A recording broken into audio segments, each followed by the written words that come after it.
নমস্কাৰ ইনসাইট এছএমলৈ মই সকলোকে স্বাগতম জনাইছোঁ। আজি মই বহুত ধুনীয়া এটা স্কিমৰ কথা ক'ম।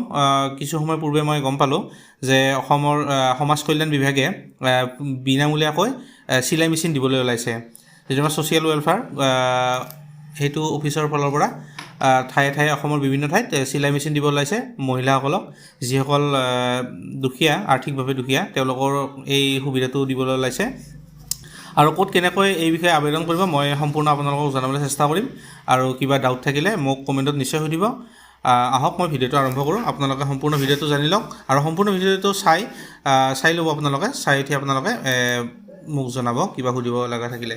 ঠিক আছে বাৰু, এতিয়া মই জনাইছোঁ এই ফৰ্মটোত আপোনালোকে ফিল আপ কৰিব লাগিব। এই ফৰ্মটোত আপোনালোকে ক'ত পাব মই কৈ দি আছোঁ বাৰু, কিন্তু প্ৰথমে আপোনালোকে জানি লওক এই ফৰ্মটোত আপোনালোকে কি ফিল আপ কৰিব লাগিব, কি ডকুমেণ্টছ জমা দিব লাগিব। লগত প্ৰথমে simple form, application from for the free supply of sewing machine.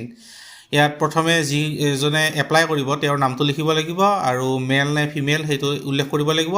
ফিমেলে উল্লেখ কৰিব লাগিব কাৰণ এইটো মহিলাসকলক দিব ওলাইছে বুলি মই যিমান দূৰ গম পাওঁ, শুনিছোঁ। আৰু লগতে সম্পূৰ্ণ ঠিকনাটো ইয়াত দিব লাগিব, address, date of birth, age, এইখিনি লিখিব লাগিব। আৰু কাষ্ট চাৰ্টিফিকেট আছে যে কাষ্ট চাৰ্টিফিকেটটো আপোনালোকে দিব লাগিব। ইয়াত কি কাৰণত আপুনি ছেভিং মেচিনটো বিচাৰিছে তাৰ কাৰণটো উল্লেখ কৰিব লাগিব।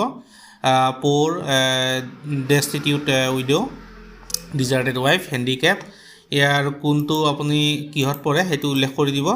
এনুৱেল ইনকাম কিমান হ'ব সেইটো আপোনালোকে লিখিব লাগিব। এনুৱেল ইনকাম বৰ বিশেষ হ'লে আপোনালোকৰ হয়তো স্কিমটো লাভ নাপাব। আৰু এই সম্পৰ্কে মই ইনকাম চাৰ্টিফিকেট কেনেকৈ উলিয়াব পাৰি অনলাইন সেই সম্পৰ্কেও মই এটা ভিডিঅ'ত কৈ দিছোঁ, ক'ত কেনেকৈ উলিয়াব পাৰি। আপোনালোকে চাই ল'ব পাৰিব, মই স্ক্ৰীণত দেখুৱাই দিছোঁ। ঠিক আছে, মই আই বাটনত আপোনাক মই যোৱা ভিডিঅ'টো মই দেখুৱাই দি দিছোঁ, আপোনালোকে চাই ল'ব। সেইটোত অনলাইন কেনেকৈ আবেদন কৰে ইনকাম চাৰ্টিফিকেটৰ কাৰণে সেইটো আপোনালোকে চাই ল'ব আৰু ঘৰতে বহি ইনকাম চাৰ্টিফিকেটটো লৈ ল'ব পাৰিব মাত্ৰ 30 টকাত। সেইটো আপোনালোকে উলিয়াৰ পিছত আপুনি সংলগ্ন কৰিব লগা চাৰ্টিফিকেট এতিয়ালৈ মই সেইটো পালোঁ। Is sewing machine was received previously, আগতে যদি আপুনি পাইছে ইয়াত য়েছ বা ন' কিবা এটা লিখিব। From home the stitching was trained, আপুনি ক'ত শিকিছে, ক'ৰ পৰা শিকিছে এইটো আপোনালোকে উল্লেখ কৰিব লাগিব। মানে ছেভিং মেচিন চলোৱাটো আপুনি ক'ত শিকিছিল সেই বিষয়ে উল্লেখ কৰিব লাগিব। Passport size photo enclose or not, yes লিখি দিব আৰু এনক্ল'জ কৰি দিব, মানে গাঁঠি দিব। আৰু যিজনে আবেদন কৰিছে ইয়াত ছিগনেচাৰ কৰিব এইখিনিত। আৰু কি চাৰ্টিফিকেট কি মানে ডকুমেণ্টছ দিব লাগিব ইয়াত লিখাই আছে, চাৰ্টিফিকেটছ টু বি এনক্ল'জ, এইটো মনোযোগেৰে চাই লওক। ইনকাম চাৰ্টিফিকেট দিব লাগিব বিল' 12,000 তলত থাকিব লাগিব। ফ্ৰম তহচিলদাৰৰ পৰা ল'লেও হ'ব। আৰু ইনকাম চাৰ্টিফিকেট আপোনালোকে যদি পাৰে তহচিলদাৰৰ পৰাই ল'ব। আৰু যদি অসুবিধা হয় তেতিয়াহ'লে অনলাইন আপোনালোকে মই দেখুওৱা মতে আপোনালোকে কৰি ল'ব পাৰে। প্ৰুফ ফৰ এজ, বয়স 20 পৰা 40 ভিতৰত হ'ব লাগিব। এজ প্ৰুফ এটা দিব লাগিব।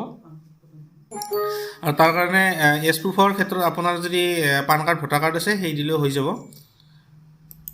আৰু হেণ্ডিকেপ, যদি আপুনি হেণ্ডিকেপ কাৰণে যদি বিচাৰিছে হেণ্ডিকেপৰ মেডিকেল চাৰ্টিফিকেট এটা গাঁঠি দিব লাগিব। আৰু কমিউনিটি চাৰ্টিফিকেট মানে আপোনালোকৰ যদি কিবা কাষ্ট চাৰ্টিফিকেট আছে তেতিয়াহ'লে ইয়াত দি দিব। আৰু এইকেইটা হেণ্ডিকেপ আৰু ডেষ্টিটিউট উইড', যদি বিধৱাৰ মানে কিবা প্ৰমাণ পত্ৰ আছে তেতিয়াহ'লে আপোনালোকে সেইটো গাঁঠি দিব লাগিব। If deserted wife certificate should be enclose, যদি ডিজাৰ্টেড ৱাইফৰ কিবা চাৰ্টিফিকেট আছে তেতিয়াহ'লে সেইটো দিব লাগিব। আৰু প্ৰুফ ফৰ নয়িং টেইলৰিং, আপুনি টেইলৰিং ক'ত কেনেকৈ শিকিছে, প্ৰুফ ফৰ নয়িং টেইলৰিং, ইয়াৰ আপুনি য'ত টেইলৰিং শিকিছে তাৰ চাৰ্টিফিকেটটো আপুনি গাঁঠি দিব লাগিব। লগতে পাছপৰ্ট চাইজ ফটো এটা দি দিব লাগিব।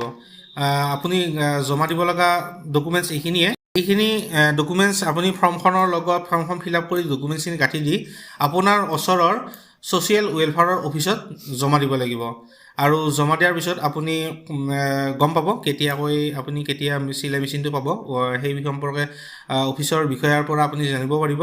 আৰু ক'ত জমা দিব লাগিব আপুনি গম পালে। আৰু ফৰ্মখন ক'ত পাব সেইটো মই কৈ দিওঁ। ফৰ্মখন আমাৰ ভিডিঅ'ৰ এই যিটো ভিডিঅ' আমাৰ চলি আছে বৰ্তমান, সেই ভিডিঅ'টোৰ ডেছক্ৰিপশ্যন বক্সত যাব। আৰু ডেছক্ৰিপশ্যন বক্সত আপুনি ফৰ্মৰ লিংকটো পাব। সেই লিংকত আপুনি ক্লিক কৰি দিব।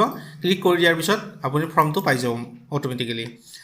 গতিকে ফৰ্মৰ কাৰণে আপুনি ক'তো বিশেষ যাব লগা নাথাকে। ফৰ্মটো জাষ্ট ডাউনলোড কৰিব, প্ৰিণ্ট কৰিব আৰু ফিল আপ কৰিব। তাৰ লগত মই কোৱা ধৰণে গোটেইখিনি ডকুমেণ্টছ আপোনালোকে কাটি দিব। তাৰপিছত আপোনালোকে নিজৰ ঘৰৰ ওচৰৰ ব্লক অফিচ বা ছ'চিয়েল ৱেলফেয়াৰ সমাজ কল্যাণ বিভাগত জমা দি দিব। আৰু জমা দিয়াৰ পিছত আপুনি খবৰ ৰাখিব কেতিয়া চিলাই মেচিনটো আহি পাব। আৰু আজিলৈ মই বিশেষ নকওঁ। যদি কিবা সুধিব লগা থাকে তেতিয়াহ'লে নিশ্চয় মোক কমেণ্টত সুধিব।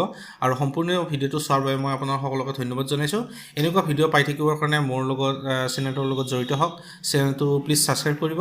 আৰু ভিডিঅ'টো যদি ভাল লাগিছে, উপকাৰী বুলি ভাবিছে, তেতিয়াহ'লে মোৰ ভিডিঅ'টো আপোনালোকে লাইক কৰিব, সকলোৰে লগত শ্বেয়াৰ কৰিব। আজিলৈ সামৰিছোঁ, ধন্যবাদ।